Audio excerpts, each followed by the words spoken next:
Varahi silks మన నెల్లూరులో September 25వ తారీఖున గొప్ప ప్రారంభం.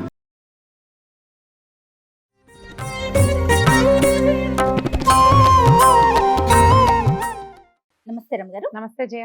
దసరా పండుగ రెండవ రోజులోకి వచ్చాను రమ్మగారు.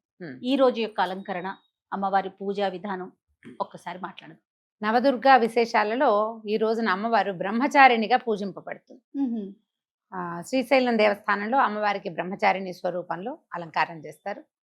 బ్రహ్మచారిణి అంటే ఈవిడ పరమేశ్వరుని వివాహం చేసుకోవటానికి ముందు అమ్మవారు తపస్సు చేసిందట. ఆమె తపస్సుకు వెళ్తున్న అలంకరణ అనమాట. కమండలము అవి పట్టుకుని ఒంటరిగా అప్పటికి వివాహిత కాదు, అవును, కానీ ఆమె తపస్సుకు వెళ్తున్న ఆ బ్రహ్మచారిణి స్వరూపంలో ఆరాధిస్తారు. మనం విజయవాడలో అమ్మవారిని గాయత్రి స్వరూపంలో ఆరాధన జరుపుతారు. మనం ఇంట్లో చేసుకునేటప్పుడు కూడా గాయత్రి ఆరాధన చేసుకోవచ్చు. గాయత్రి సంధ్యాదేవత, అంటే సూర్యమండలంలో ఉంటుందని చెప్పబడుతుంది. ఈ గాయత్రి ఒక ఛందస్సుగా చెప్తారు. గాయత్రి ఛందహ అని కొన్ని స్తోత్రాలకు అసలు గాయత్రి ఛందస్సుగా కనపడుతుంది. ఛందోదేవతగా కూడా మంత్ర అధిష్టాన దేవతగా ఉంటుంది. పంచముఖి ఈమె. 5 ముఖాలలో ఉన్నటువంటి స్వరూపం ఇంకెక్కడా కనపడదు మనకి. ఒక్క గాయత్రి మాత్రమే పంచముఖాలలో 5 వర్ణాలలో కనిపిస్తుంది. ముక్తా విద్రుమ హేమ నీల ధవళ ఛాయ అని చెప్తారు. ముక్తా విద్రుమం అంటే ఒకటి ముత్యము, విద్రుమం అంటే పగడము, హేమ నీల ధవళ. హేమ అంటే బంగారపు రంగు, నీలం అంటే నీలపు రంగు, ధవళం అంటే తెలుపు. ఓకే, ముత్యపు రంగు వేరు, తెలుపు వేరు కదా. ఈ 5 ముఖాలతోటి గాయత్రి మనకి జ్ఞానప్రదాయం. ఆమెని ఆరాధిస్తే ప్రతివాడికి, ఎలాంటి వాడికైనా జ్ఞానం లభిస్తుంది. ప్రత్యేకంగా ఏంటంటే సంధ్యావందన దేవతగా గాయత్రి మంత్రాన్ని కనుక మనకు ఉపదేశిస్తారు. ఇప్పుడు ఇదివరకు అంటే ప్రత్యేకంగా కొంతమందికే గాయత్రి ఉపాసన ఉండేది. ఇప్పుడు అందరూ గాయత్రి మంత్రం నేర్చుకుంటున్నారు. గాయత్రి పరివారం అని ఒక ప్రత్యేకమైన సమాజం కూడా ఉంది. వీళ్ళు చక్కగా హోమం అది చేస్తారు. ఎలా చేసుకున్నా ఈ రోజున మనం గాయత్రిని ఉపాసిస్తాం. అయితే ఈ అమ్మవారికి ఈమెను 5 రంగుల్లో కనపడుతుంది కదా. ఈసారి నీలం రంగు వస్త్రాన్ని సమర్పిస్తున్నారు. నీలప్పుడు నేను కట్టుకున్నలాంటి నీలాల్లో ఉన్నాయిగా 5-6 రకాలు. ఏ నీలపు రంగు వస్త్రాన్నైనా మనం అమ్మవారికి సమర్పించవచ్చు. అమ్మవారి దీంతో పాటుగా అమ్మవారికి ఏం చేస్తాం మనము, రవ కేసరి పులిహోర నివేదన చేస్తారు.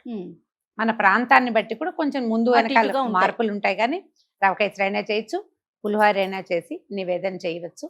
ఈ రోజున మన ఇంటికి వచ్చిన ఏ ముత్తదివనైనా మనం గాయత్రి దేవుగా భావించి ఆమెకు చక్కగా బొట్టు పసుపు ఇచ్చి తాంబూలం ఇచ్చి, నీలం రంగు జాకెట్ ముక్కలు ఏవైనా, తర్వాత నీలం రంగు గాజులు అలాంటివి కూడా మనం సమర్పించవచ్చు. అమ్మవారికి సమర్పించేటప్పుడు కూడా మనం బ్లౌజు, తర్వాత ఒక వస్త్రం ఏదైనా చీరే సమర్పిస్తే చీర నీలం రంగు, ఏదైనా ఒట్టి జాకెట్ బట్టే పెట్టుకుంటాం అనుకో, మన ఓపికను బట్టి కదా.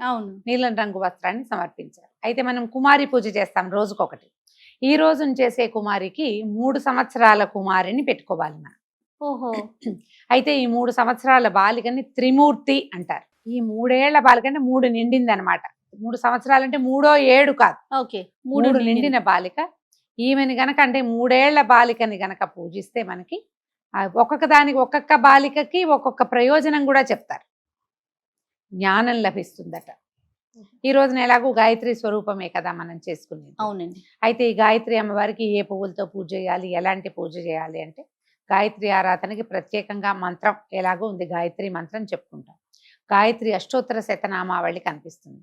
శతనామావళి కొద్దిగా అంత కుంకం తీసుకోవటం, అష్టోత్తరం చక్కగా నామావళి 1 నామాలు చదువుకుని అమ్మవారిని ఆరాధించుకోవచ్చు. విధానం ఏమి, దీనికి ప్రత్యేక విధానం ఏముంటుంది, రోజువారీ మనం షోడశోపచారాలు చేసుకుంటాం అమ్మవారికి. ఒకవేళ మనకి కుదరలేదు, పంచోపచారాలే చేసాము, పంచోపచారాలు చేసినా కూడా మనం అష్టోత్తరం చదువుకోవచ్చు. ఈ అష్టోత్తరం అనేది షోడశోపచారాల్లోనూ చేయవలసిన క్రియగానే భావించద్దు.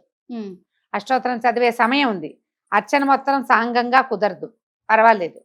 పుష్పం ఇచ్చి ధూపం, దీపం, నైవేద్యం, తాంబూలం.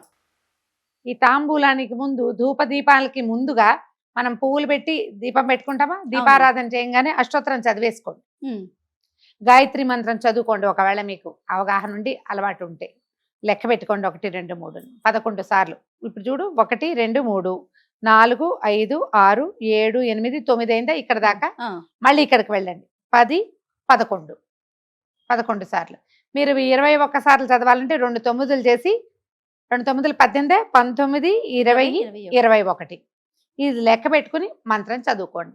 లేదా అమ్మవారిది ఒక ప్రత్యేకమైన శ్లోకం కనిపిస్తుంది. ఇందాక నేను చెప్పా కదా, ముక్తా విద్రుమ హేమ నీల ధవళ ఛాయై ముఖైస్తీక్ష్ణై యుక్తామిందు నిబద్ధరత్నమకుటాం తత్వార్థవర్ణాత్మికాం ఇట్లా కనిపిస్తుంది. స్తోత్ర రత్నాల్లో, స్తోత్ర నిధిలో కనపడుతుంది.